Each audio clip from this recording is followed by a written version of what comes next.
get up, everybody move. Hey, what's going on, everyone out there? Sol Xprsn here, and I have Tenci. and we make up Ufulu Child. We are freedom seekers. It is our pleasure to welcome you to the next episode of Get Your Mind Right.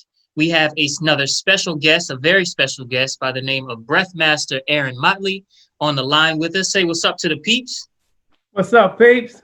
Yes, sir. Brother Aaron has been doing super duper great work in the community, both online and offline. And we're going to get into some of the specifics of what he does throughout this interview.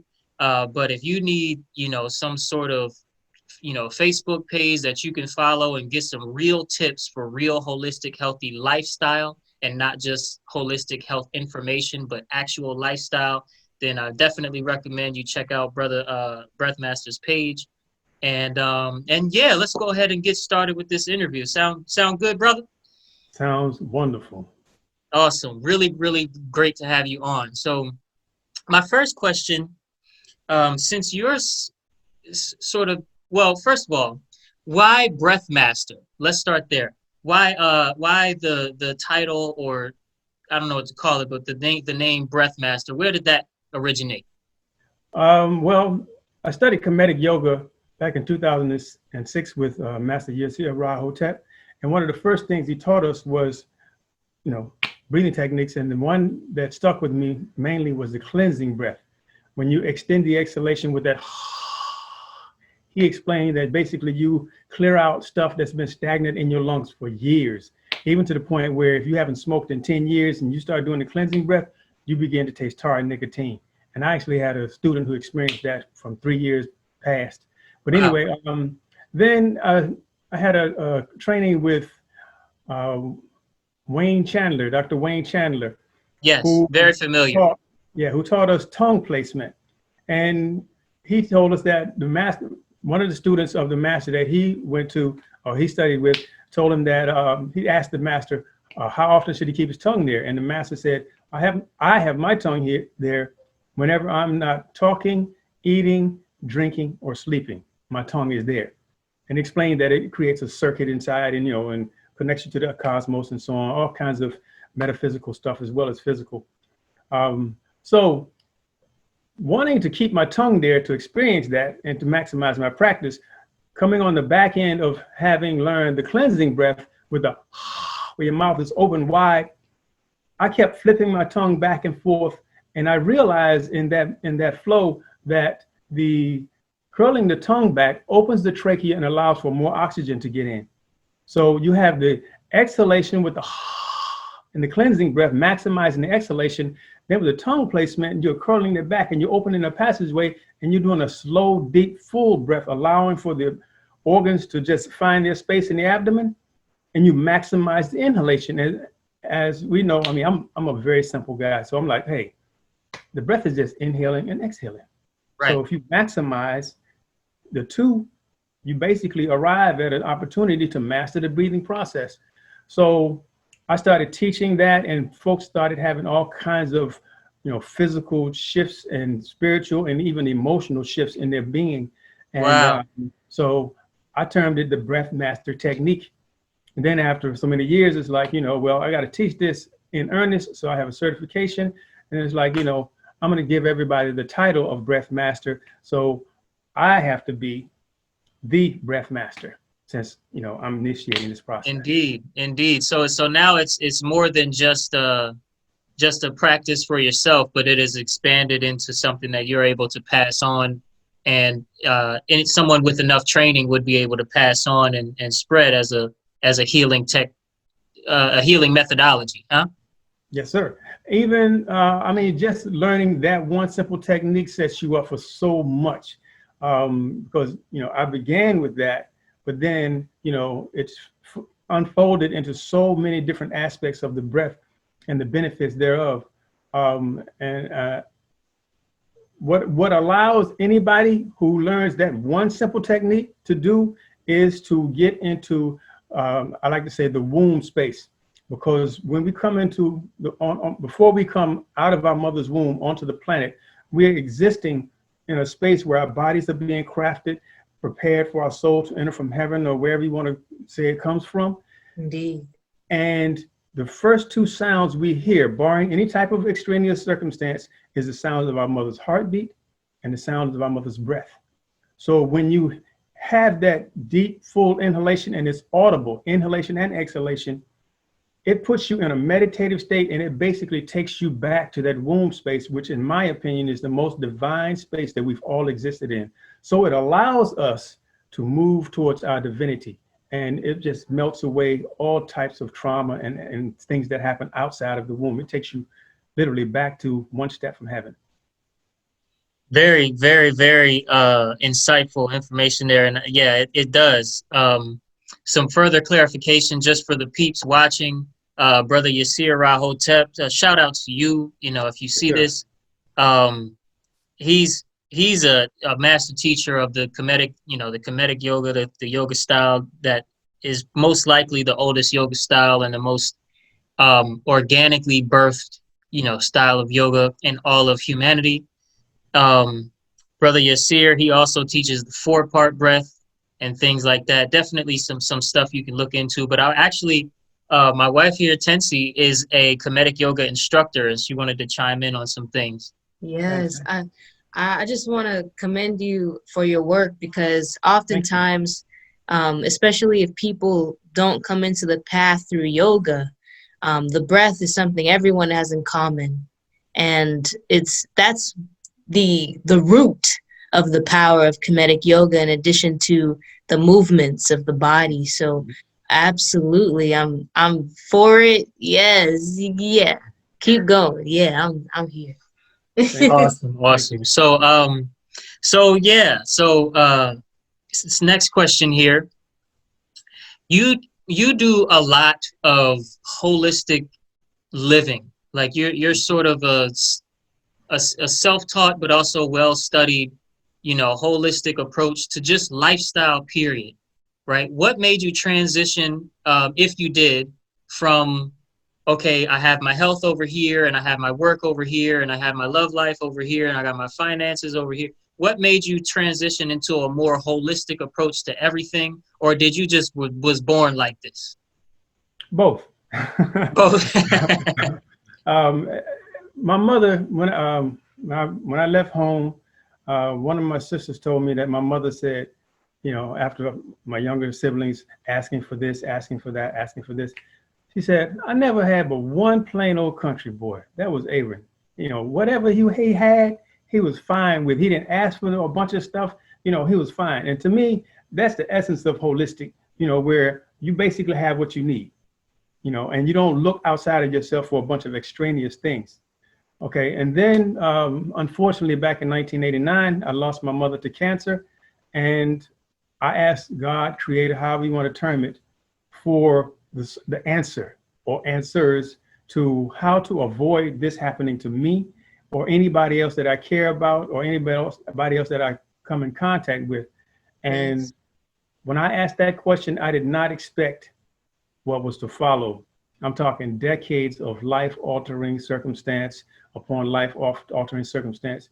The thing was that I sat in the space of acceptance, and I yielded to a lot of those life circumstances.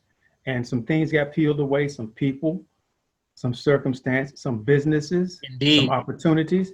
And, here I am, because I want to make sure that anybody who wants to take a little bit of time to focus on being optimally healthy, they can do so. What is optimally healthy in your, we're talking food, we're talking exercise or movement of some kind, where in our understanding, you at least want to bend forward, bend backward, bend to the sides, and twist at least 10 minutes a day. What is optimal health to you? Optimal health to me is those simple things that we do that allow our body to maintain homeostasis. When it comes to food, I look at things as far as basic principles. So that way you get to the simplest terms, and then you can expand from there. Because no matter what the thing is, if you want to master it, you have to learn the basics, practice the basics, become adept at the basics, and continue to practice them in order to attain and maintain mastery. That's what I call the mastery principle. So Yes. I did that with the breath, and then with movement, like you said, bending forward, backward, sideways, you know, you want to make sure all of your joints are open. So every joint, you know, you want to make sure all of your small muscle groups, the eyes, you know, facial muscles, all of these things are exercised. Talk about it. Yeah, to keep energy flowing, because energy is in every component of our being. And anytime energy gets trapped or stuck, you know, you have what I call energetic constipation, which manifests in so many different ways as far as trauma, drama, you know, spaciness in the mind, and so on. And to maintain clarity, you have to keep the energy, as I say, keep the energy keep moving, keep it going, keep it flowing. And that allows you to keep going, to keep moving, and to keep flowing. Otherwise, you know, you don't exist anymore. Right. It's very peculiar. It's like, you know, once you gain a certain level of clarity, and then let's say you're out at a restaurant and you just overhear people talking because you're all sitting close to each other, you can literally see how stuck in a loop of the same sort of drama-based, trauma-based activity and thought process that a lot of us are, or that a lot of us appear to be stuck in. Obviously, the true self can never be stuck, but we mentally and emotionally stick ourselves in these loops of this is what I know, this is what I, you know, like and dislike, and this is what I'm afraid of. And then we just never expand. Yes, you want to? You said the true self can never be stuck. Your what you are is never stuck, but you can mentally and emotionally sort of, you know, really believe that you are stuck and make that real for yourself, of course. And that brings me to the point I was going to make, that even though the true self is not stuck, the true is not stuck, but the self can be trapped. Right. You know, trapped in that physical, mental, emotional space that doesn't allow you to move forward. And then, as they say, the walls come falling down.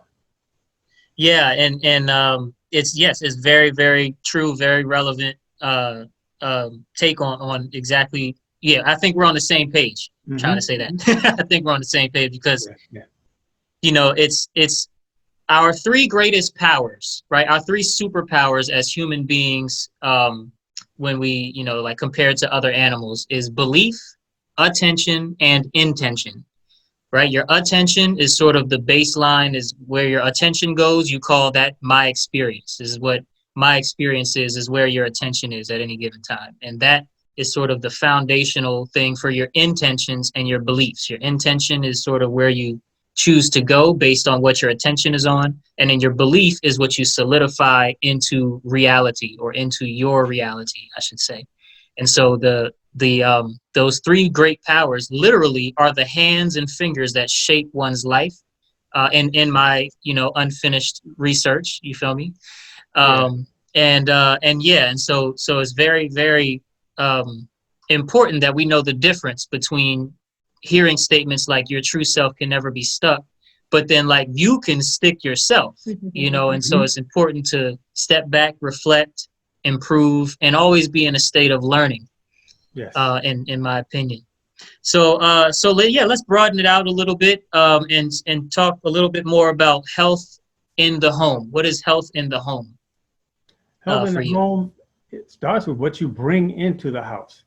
You know, a lot of people, you know, they want to get healthy, but then they have so much unhealthy things in the kitchen cabinets, in the refrigerator, in the freezer, and what have you.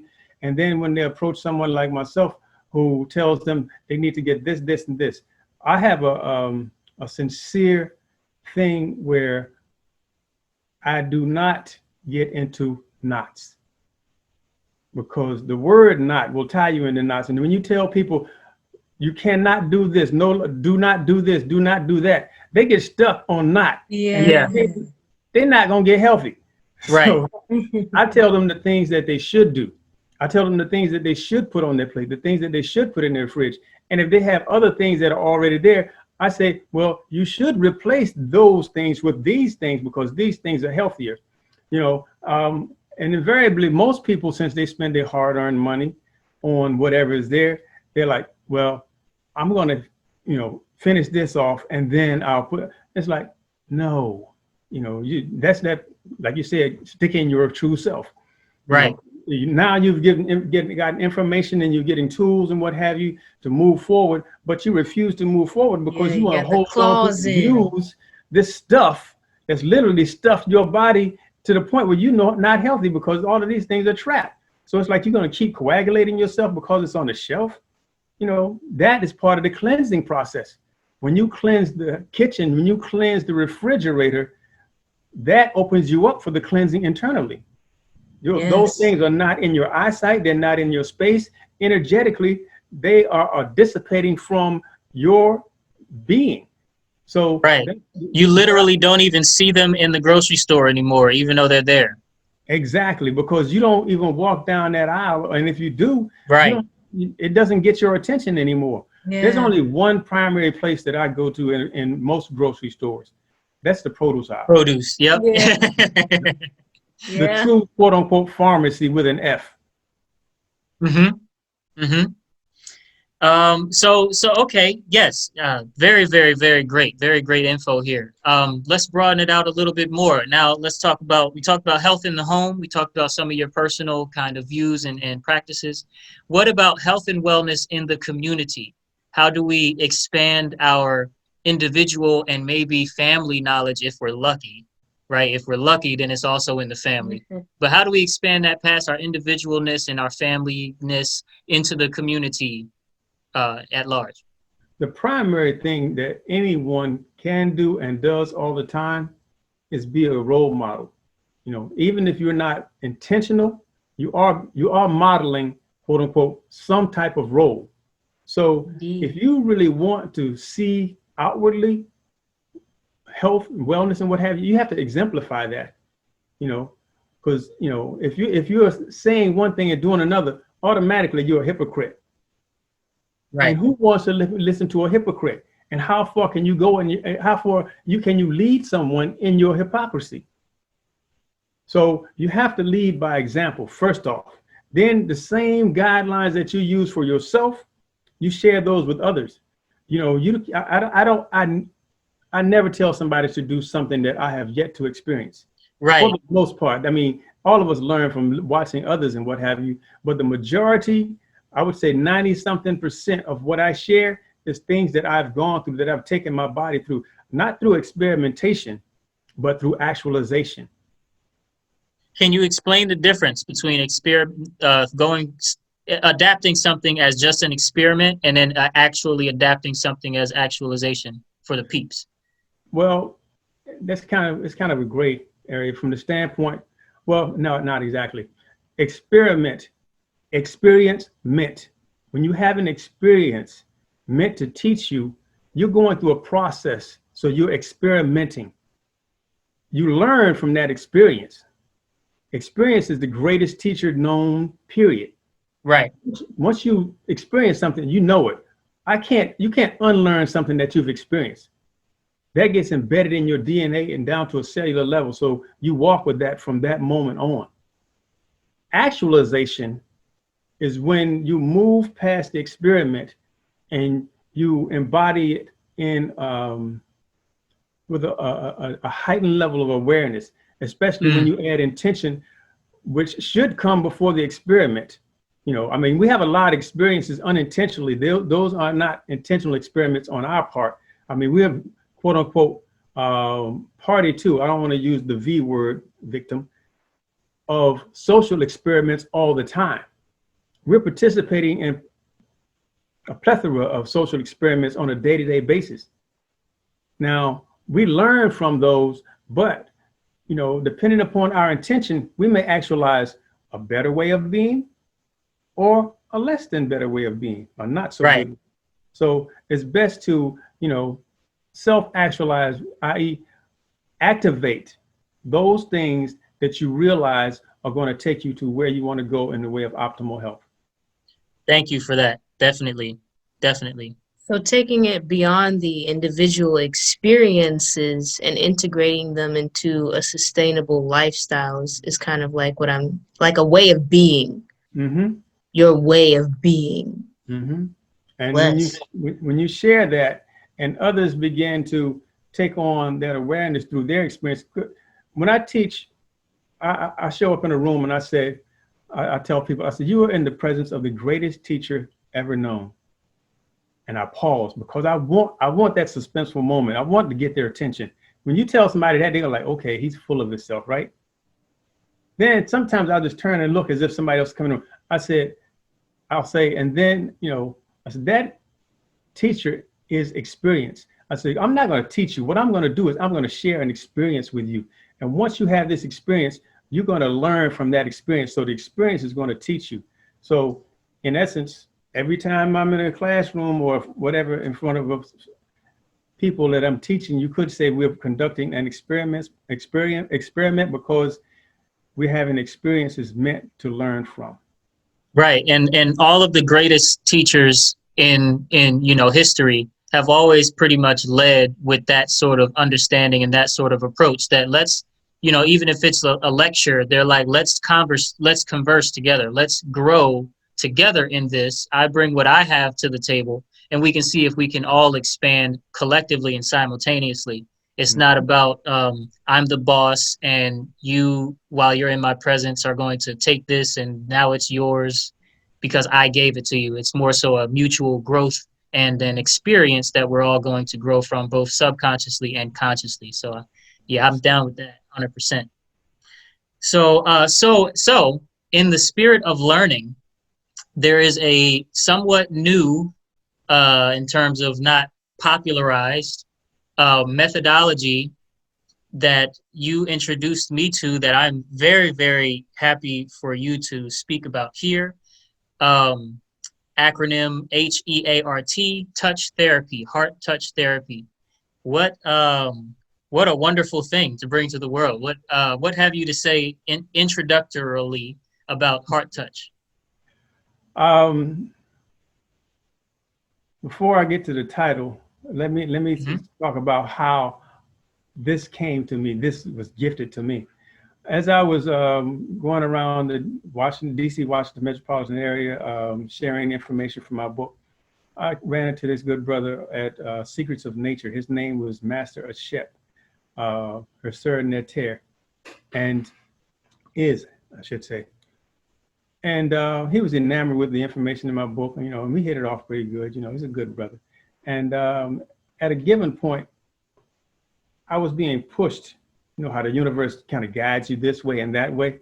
Always. Led me into yoga, led me into holistic health and wellness, So the universe was pushing me toward some type of touch therapy. I had solidified in my mind that I had come up with the 3 pillars on which life is sustained: oxygen, nutrition, and exercise, which we've already discussed. And from that, I thought I was good. Then the touch piece came.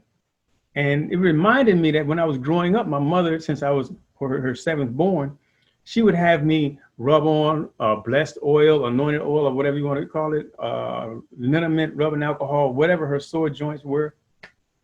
And so I had the experience of touch from childhood, but I hadn't referenced that as I got into the holistic realm until I was assisting a brother whose physical therapy, part of his insurance for his recovery, had ran out. So I was actually working with him. Folks saw me doing what looked like massage. I'm like, no, I don't do massage. And then since I discerned I was getting pushed there, I was like, well, if I'm going to do some type of touch therapy, then let me look around and see what's available. I wound up studying with a sister doing reflexology, had my own little practice from doing my thing with my children's feet for years. So that was a smooth flow. But then being as simple as I am, I was like, that's kind of a bit much. People come in, they sit down, they take their shoes off, they lay back and all. I just want somebody to sit in their chair, I touch them and they get up and go and they're brand new, right? I'd seen this brother doing his back massage where people would sit in this chair. Next thing I know, they're like this. Within 5 minutes, it's like they just gone. Wow. So I contacted this brother and said, let's share knowledge. And we did. We spent a whole day. I'm sharing information. The brother put his hands on me, and 30, 40 minutes later, I was like, wow. What was that? I said, man, that's not, you know, I may talk fast in certain settings so I can convey a lot of information, but typically most people who know me, I'm very subdued, very laid back, you know, an Observant. introvert trained to be extrovert. Got it. So this brother laid his hands on me and I was like, what do you call that? He said, I don't have a name for it. I said, so do you have any literature, any information, a brochure or anything? Nope. I was like, so how do you share this with people and stuff? You know, he said, word of mouth. You know, I said, well, how did it get started? I had some issues and stuff, you know, and this brother is a super energy spirit being, man. I mean, this brother's from somewhere else. But anyway, he's like, yeah, man, you know, I started doing stuff on myself and it felt good and stuff. So, you know, I shared some stuff with other people that felt good to them. And then, you know, they told somebody else. And I just, next thing you know, I was doing it and it was, everybody liked it. So I said, well, how much do you charge for it? Because, you know, I'm a businessman. I said, how much do you charge for it? He said, man, love offering. I'm like, that's cool, but bills don't always end up with just love offerings. Yeah. Unless you TD Jakes or somebody. So anyway, so I said, well, it needs a name. I said, how about this? Because we had begun to collaborate at this time. I said, how about, you know, you take a couple of weeks, I'll take a couple of weeks, and we figure out what it is that it should be called. Got back with him a couple of weeks later and asked him, what did you have? He said, well, I came up with a journey to peace. I'm like, well, that tells you what it does, kind of, sort of where it takes you. I said, but it's not descriptive enough. I have this thing about naming stuff. It has to be clear. You know, my barbershop was called The Cut. Literally, my barbershop was called The Cut. I am the BreathMaster. So when I looked at this, you know, I'm like, well, this is a whole lot of things. So I can't give it, you know, 1 or 2 words and what have you. You know, I said to myself, it's holistic, okay, because it touches on so many aspects of your being, and it moves energy across all spectrums. You know, several different energy modalities woven together, so it's energetics. Then I was like, okay, and we're placing pressure on acupressure points, and we're moving in a spiraling fashion. And at the time, I came up with acusage, but I changed it to acuspiraling to be even more descriptive. And then from there, I was like, one part of it is, you know, you're waving your hands around. So you're doing this kind of Reiki thing. So there's Reiki. And then you're tapping up and down the governing vessel, or, you know, over the forehead from the third eye down the spine. So that's tapping. Even though the Reiki part comes after tapping, I was like, okay, holistic energetics, acuspiraling, Reiki, and tapping, HEART. And then you're laying on hands, so it's a form of touch. And then it's very therapeutic, so heart touch therapy. That's how the name. Wow. Yeah. Look at that. Look at how the universe just works, you know, and just puts the puzzle piece. Yeah, right in the right spot. When just hearing you talk about, like, one thing that stood out to me was you said spiraling motion with the acupressure points. And my mom, like when I was little, she had her own chiropractic practice. Wow. And she incorporated things like reflexology, acupuncture, acupressure, and things like that. That's and my big sister. so just hearing that, and then the spiral motion, and in my own experience, I feel like spiral movements just sync up spirit in a way that is very profound. So, well, yeah, the third dimensional construct of reality is in spirals, is in varying spirals. That's just how the DNA is, like the flower of life. So yeah, exactly. Yes. There's a young sister who teaches on sacred geometry, and I had a little class with her, and she taught us the golden ratio and how it, as you add up and then you connect the dots literally around it, you have this phenomenal spiral. And she said that spiral has so much energy. It's like a vortex. It will pull you in. And when you attach it to things, you can transform whatever that thing is, and you can magnetize people and circumstance using the golden ratio.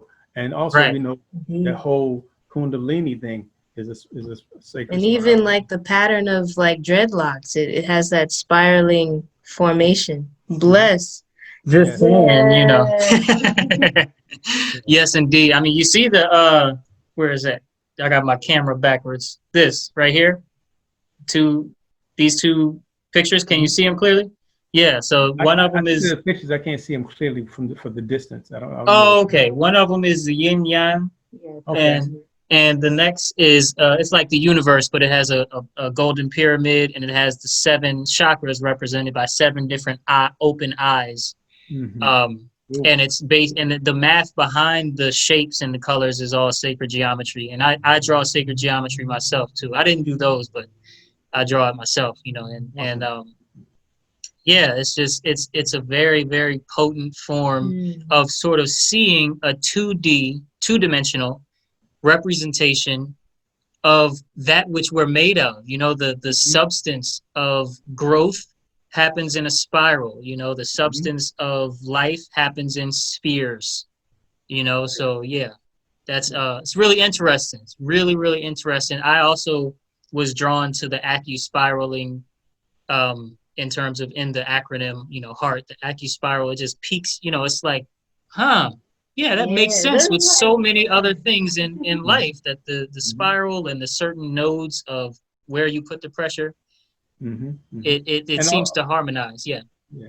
And the fact that, you know, every one of those points, the energy moves in a spiraling fashion anyway. Right. So you're kind of assisting the spiraling motion. Amplifier. Exactly. So that's awesome. So what kind of impact have you seen Heart Touch have on the community? Oh my God. You know, without giving away your secret sauce and all of that, what have you seen? I have a plethora of testimonials, and I've witnessed so many different things. I've witnessed one sister who, in the chair, she started pounding on her legs, started yelling, you know, that's why we're here, that's why we're here, that's why we're here. And when I spoke to her afterwards, she was telling me that she was having a conversation with her children. And except the words that she was saying were coming from the children, and they were in the womb. So this is part of their contract with her that was being revealed during Heart Touch.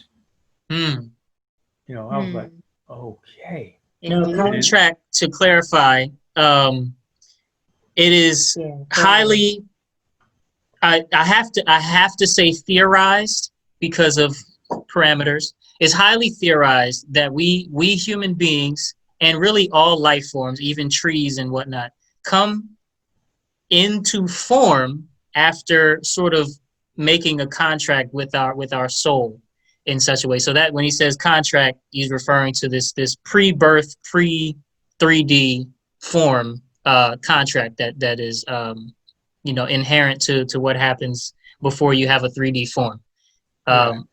So yeah, I just wanted to clarify, because, you know, some people might be like, contract, what are you talking about, contract? You know, so. Well, to share my particular light on it, my belief is that we're all here to do a certain work. I mean, we all have a lot of general things that we have to do, you know, and people that, you know, we support throughout, what have you. But then there's like those paramount goals or jobs that every individual has that's separate and apart from the general stuff.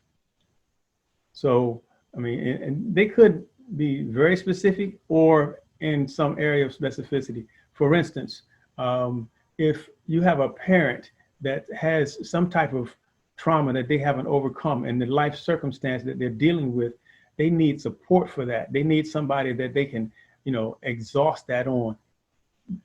Some of their children may not be able to deal with that. So then, if they're fortunate enough, you have an entity come through as a child that is equipped to deal with all of the pressure that the parent has, and, you know, the weight of it. And, you know, that person shows up to help the parent release some of these things. And I say this specifically because I had an experience where I had a conversation with my mother, except I was my mother, hearing me talk from the womb. Okay. And like, is this for real? But, you know, what I realized through a lot of my experiences, the things that I could tolerate that a lot of my siblings couldn't, was based upon that contract. I came here to relieve her of some of her burden through whatever she had to exhaust it with, you know. I mean, not to glorify, you know, beatings or anything like that, because, you know, everybody can't take a whooping. But then there's some people who come here to take a beating. You know, we have the story of Christ and so on. You know, not that I'm saying that I am that, but, you know, hopefully we all aspire to be as Christ-like as possible. Right. So that's just one thing. I've experienced people who've had psychological trauma. One sister in particular who will always choose the same guy, different relationships, same guy, same type of treatment, same mistreatment, same, you know, woe that would befall her, you know, during the course of the relationship. She came to me several times over the course of about 2 years because she lived out of town, and I met her through some of her, well, her and a group of sisters came through, and I worked on them you know, back to back. And I gave them some things to do when they went back to the hotel to kind of further dissipate the energy. And over the course of a couple of years, you know, she transformed that issue. And she had been going to therapy for over a decade, almost 2 decades, for that same issue. You know, so wow. I can go on and on and on. I've had brothers come in who were like so angry, you know, because of the loss of a loved one, a son and a nephew. And then, you know, seeing poor folks celebrating the life of one of the young men, and seeing his picture and seeing everybody happy, was so angry, so enraged, because it's like, yeah, you're partying, that's my dude and stuff. You know, I lost my boy too, and they doing all that. And he was just angry. I worked on this brother for like 15 minutes, and he's like, brother, I don't know what you just did. And he explained to me what was on his heart when he came in. He said, when I heard you on the loudspeaker saying that, you know, you could help lift some trauma and what have you, I had to come get in the chair. Because, you know, brother, we don't be like, man, we touching Right. But he was in such a state, and it was on him so much that the moment he heard that, he's like, I got to go sit in that brother. He was ready. He was ready. Critical point. Yes. For everything. And he told me when I finished, he said, bruh, I'm going to go out here right now. I'm going to ask, what can I do to help? You know, y'all need me to serve some food. Y'all need me to, you know, help walk a little old lady across the street. Whatever y'all need me to do, put me in the work. He went from being so mad and ready to hurt somebody to be ready to be of service. Right. Go from being ready to hurt somebody to be ready to serve somebody. Yep. From anger to divinity. Yes. To me, it feels like this experience. I have not gone through it, of course, myself, but to me, what it sounds like is that everyone somehow through the methodology of what you do and the actual implementation of it, the experience brings them to a space of feeling safe enough to even consider exploring certain emotions with the assistance of the things, the different components of what you do. And that safety is not felt by a lot of people, especially Black people, but especially Black men don't have a lot of healing spaces to turn to. Mostly Black women do. Mostly women do. Yeah, mostly women do. And then Black women have been but it makes them feel safe enough to release, enough to express, enough to see themselves more fully. So keep going. Yeah, and you know this just yeah, indeed. It just that point kind of brought through me just now that you know, feeling safe is the energetic opposite of insecurities. And when it comes to the difference between women experiencing insecurities and man experiencing insecurities, is we have sort of that other layer that I can't show anybody my insecurities, right? And so the safety is the total opposite of that energy, that the insecurity itself, and then that extra layer of I can't even show it because I'm supposed to be a man and society says a man is like this and whatever. You know, the reason why men don't tell each other we love each other, even though we love just as hard, stuff like that. So that being lifted with the heart touch, that is really, really awesome. You were going to say? When you said, I was going to say one other thing, but then when you said insecurity, so since you said that, I want to piggyback on that before I go back to the other point. Indeed. As far as the difference between insecurity for men and women, as I discern it, women's insecurity is based upon the fact that they have an umbilical connection to children. Even if they don't have children, they have to be in a space where whatever environment they are in has to be safe enough to have a child reared and be whole and healthy. So their insecurity is based upon circumstance that won't allow that to happen. And if the circumstances are available, it has to be tested constantly, because you know things shift and change like that. So it has to constantly be tested to make sure that it's a secure environment, that's a secure space emotionally, spiritually, and sound enough to bring forth children. So that's women's number one insecurity. It hinges on that.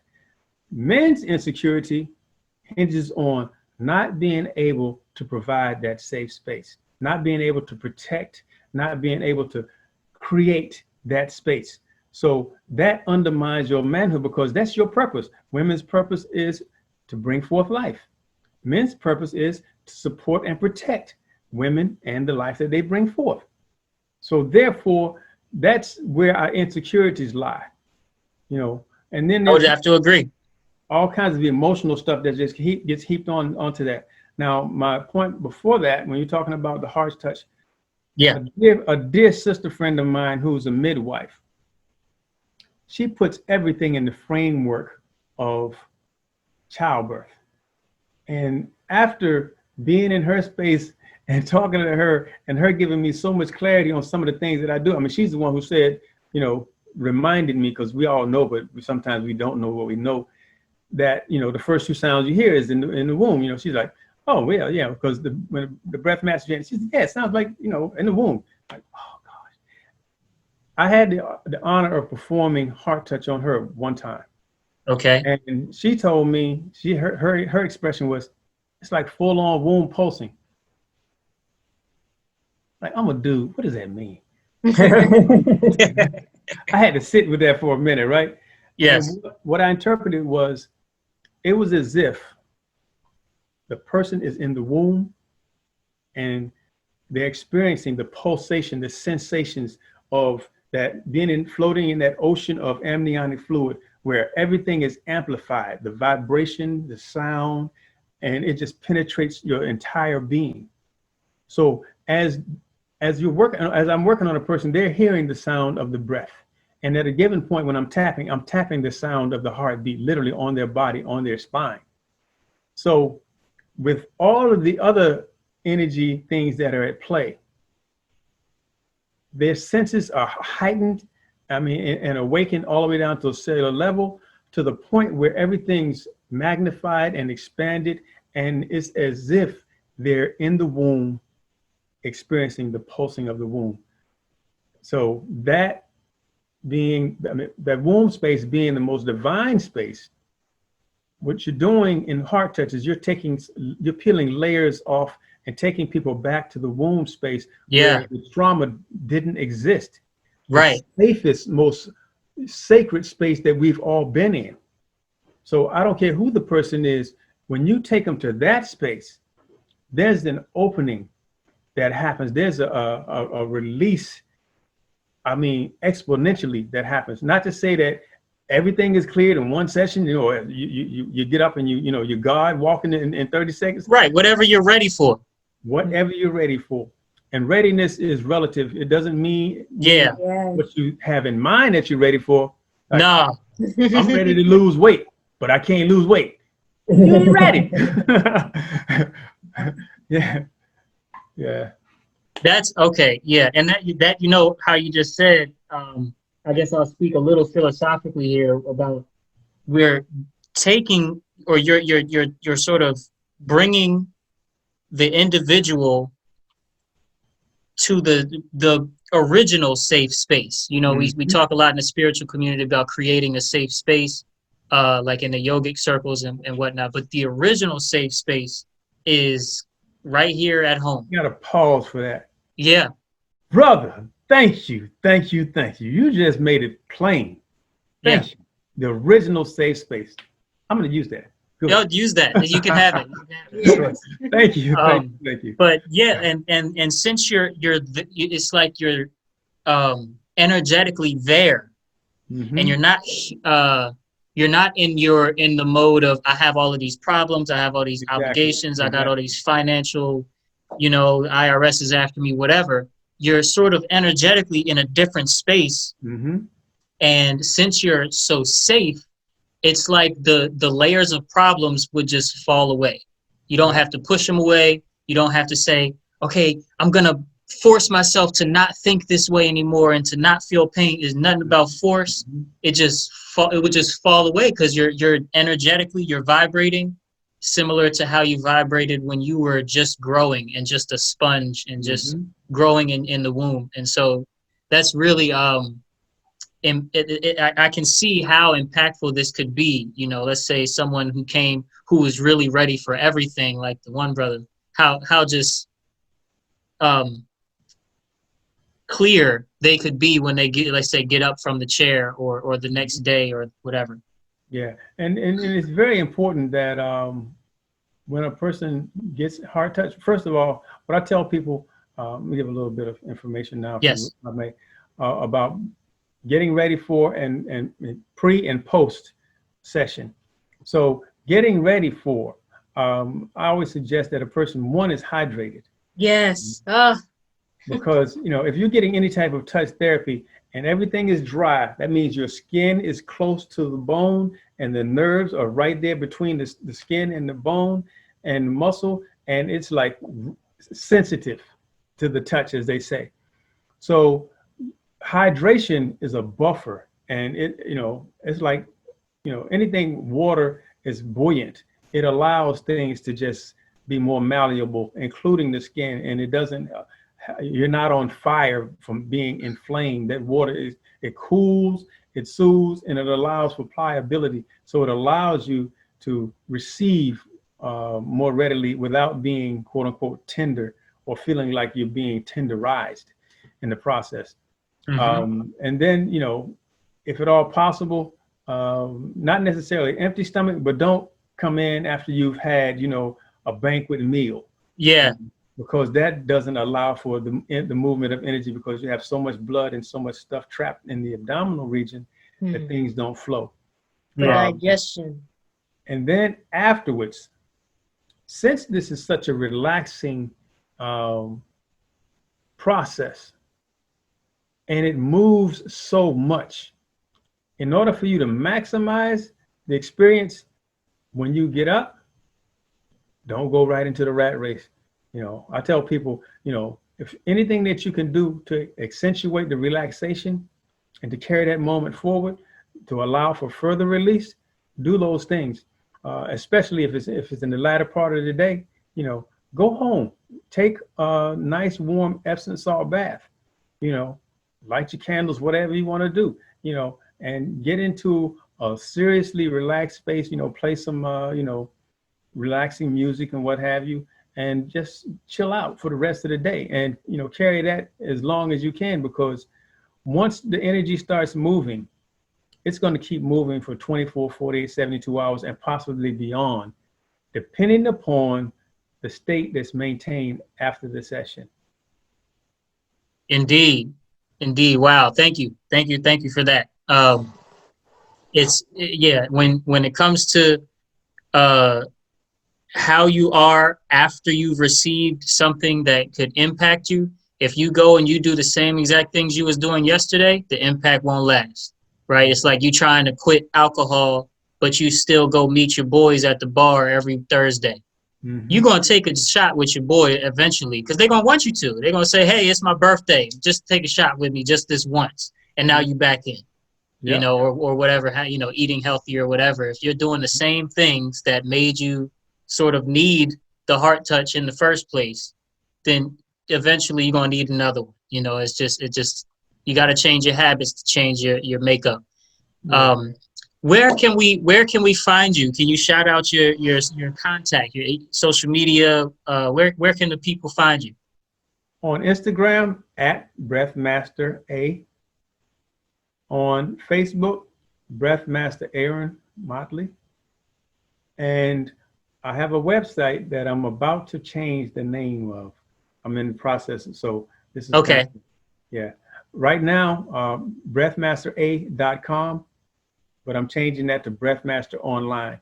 But once you know, I'll make sure it loops. So, you know, when you go on at breathmastera.com, which is available now, then, you know, when I change it, you'll still be able to use that. And eventually it'll be breathmasteronline.com. And all right. also, So Perfect. my wife and I have a company by the name of Beautiful Naked, Pure and Natural Holistic Wellness.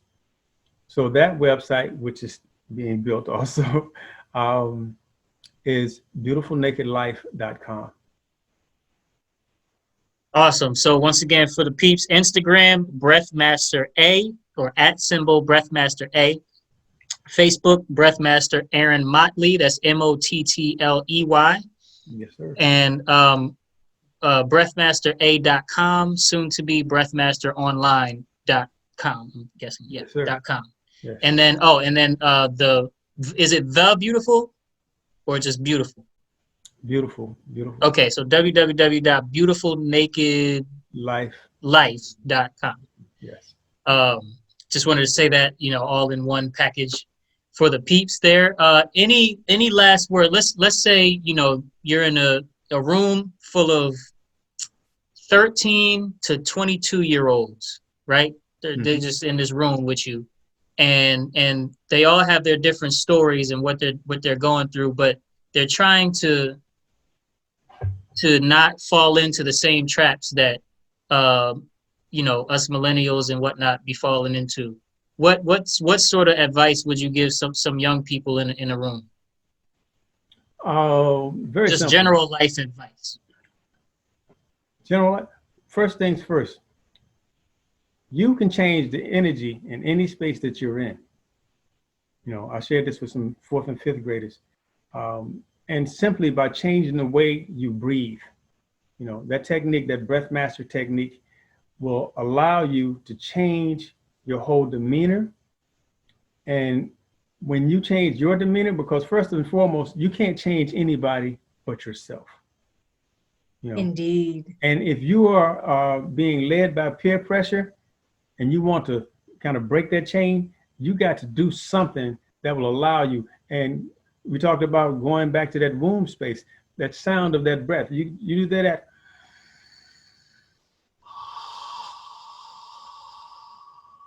It will calm you. And if you have, if you one of those people who don't really care about what other people thinking, and you can do this in a crowd, in a room full of other people, then you do that. It will change the energy in the room. That's one of the things that I do whenever I do a lecture, is I have everybody close their eyes, and I do that, and I take them through that whole little process and let them know that 4th and 5th graders know that they can change the energy in the room that they're in simply by changing the way they breathe. And I tell them about a little story that happened, and the little guy, he was all jacked. I mean, and you know, dude was like, "You can't do that." He went off, and he was, "Yes, you can, yeah." And it was a serious little moment and what have you. I think that's on my Instagram as well. But the point of the matter that you can change yourself, your being, your energy, the tension in your body by changing the way you breathe. Then if you do it audibly and you shut out the sound, it's going to hit the ear of whoever's in earshot, and it's going to calm them. So if you want to take control of a room, you know, you don't have to be loud and boisterous and be a bully. You can just be quiet breathe. and calm. Exactly. Yeah. Just breathe. Do you sit in your space? And what might happen is the person who's jumping off the wall and what have you and bullying everybody might hear you, and they might pause. And then they will tell everybody, "Hey, look, chill out. You know, I'm gonna sit over here with my man and breathe. You know, this is literally how it happens. Yeah, so that's the advice I would give them. You know, it sounds off and odd or whatever, but hey, it's real, and you Right. never know No, until and it's deep too. Yeah, It's deep because yeah, like you say, it really does happen. And last question here. So we talked about what we would say to the youth. Now, for people that may not be youth and feel that it's too late for them to try and be holistic, they feel like, oh, I'm just used to my old ways. You know, what kind of encouragement would cabbage. you? Huh? Eat some cabbage. Eat some cabbage. What kind of encouragement would you give somebody that does want to do better but feel like it might be too late for them? Eat some cabbage. That's it. Just cabbage. That's Literally. the magic bullet. Yeah, because the thing about it is this: cabbage. We look at it; it's a head. You cut it in half; it looks like a brain. Brain chemistry determines everything. Plaque in the brain comes from plaque in the colon. Everything starts in the colon. It coagulates, builds up, gets thick sludge, and you get plaque in the colon. You wind up with plaque in the brain. Brain fog, can't think. You know, Alzheimer's, all of that stuff as time goes on. Especially if you're talking about somebody who's approaching or has become a senior. You want to clear that up. You want to clean the gut, so you want to get rid of some waste, and the best thing for that is to eat some cabbage. I don't care what it is, as long as it's not coleslaw with all that milk and mayonnaise and all that stuff. Yeah. Matter of fact, you can go on YouTube and put my name in and put cabbage salad, and I got a beautiful recipe for you on eating some cabbage that actually, if you let it sit, it'll ferment and it will clean the gut out times 10. Once your gut is clear, you get the plaque out of the colon. Eventually, you get the plaque out of the brain. You can think clear. You have less issues. You will lose weight in the process because most people are stuck. They're stuck with all of this stuff that's in their gut. And by the way, I'm the author of a book, The Obesity Myth. You're not overweight. You're overwaste. So Indeed. that cabbage gets rid of that excess waste, and therefore the weight goes along with it. And most people who think they're stuck, that's where they're primarily stuck. They can't lose weight. But if you eat, I have literally a formula. For the first 150 pounds of body weight, you eat a head of cabbage per week. Every 50 pounds after that, you eat a half a head. This is per week. You can double it up and triple it up. The more cabbage you eat, the more you're going to clear out the gut, the more you're going to the less room you're going to have on the plate for other things, and the more garbage, literally the more crap you're going to get out of your body, and you're going to become more healthy. You're going to have a clear thought process, and you will be able to make those changes that you thought you couldn't. Wow, I love your practicality, brother. It's Hey, interesting that you say simple. the cabbage and the fermentation process, because most of our immune systems and most of the digestive help is the biome within our gut. And so building up those probiotics, those microorganism helpers, and by eating that fermented cabbage, that's a good idea. That's why people drink kombucha, and that's why people do certain practices and have apple cider vinegar or stuff like that. And It's same principle. Bless. the cabbage also has fiber. Now, you mentioned kombucha and the vinegar. They don't have fiber. They're going to feed the flora, but it's like when you take the acidophilus and all of those things. If the lining of the colon is so packed and covered with stuff, those villi aren't going to be able to get any of those nutrients that is going to stimulate them creating the B vitamins and so on. Yeah, you got to break it down. So you got to clear that out. So you need soluble and insoluble fiber for that. And the cabbage has a great amount of both. Awesome. Thank you so much. What can we expect from you in the near future, brother?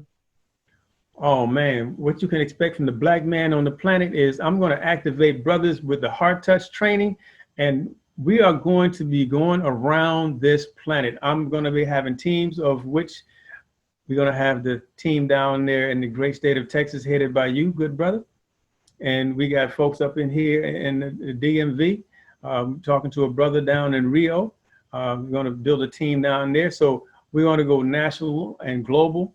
That is going to be the thing that's going to transform humanity, because when you take the person or the people that people think the less of and want to just see as villains and demons and what have you. Right. You put in their hands the tools that will allow them to use their hands to bring forth the God self in everybody they touch. Nobody will be able to cast dispersions on this person or people.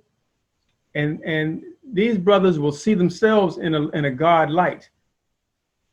You don't have to worry about how anybody sees you when you know that you can touch people and transform the essence of their being in minutes. So that's what our people can expect, because I'm very humble, but I'm very direct and very simple and very focused. I know what my primary job is at this point in time on this planet. It is to teach Black men heart touch. Period. Period. There you go. Period. There you go. Yes, sir. Thank you so much for talking with us. It's been a pleasure. How do you feel after the talk we just had, brother? I feel elevated. Man, look, I'm gonna make it plain. I smoked marijuana for 16 years in my first 32 years of life. And I ain't never been as high back then as I am now, 30 years later. I'm 62, and bruh, thank y'all. Y'all just got me high. That's what we're here for. All right, much love, peace, and light. We have a little saying. You can join us in our saying if you would like. If you feel that you don't want to say parts of it or whatever, that's fine as well. It's called our mini manifesto, our tiny version of our manifesto. And it goes like this. Audience, feel free to repeat after us. I create my own well-being. I create my own well-being. I define my own destiny. I define my own destiny. I live in my freedom. I live in my freedom. I am free to be. I am free to be. That solidifies me as a true freedom seeker, and that solidifies you all as true freedom seekers. Have a blessed day, good brother. BreathMaster Aaron, have a blessed day. Thank you, brother Sol, sister. Tenci, like Tenci. Yeah. Tenci, yes. All right. Appreciate you all. Thanks for having me on. Yes, sir. Peace. Peace. So if you're new to Ufulu Child, make sure you subscribe to get more mind mastery content dropped straight into your YouTube feed. If you enjoyed today's episode of Get Your Mind Right, let me know by clicking that like button, and I can't wait to see you all in the next video. Peace and love.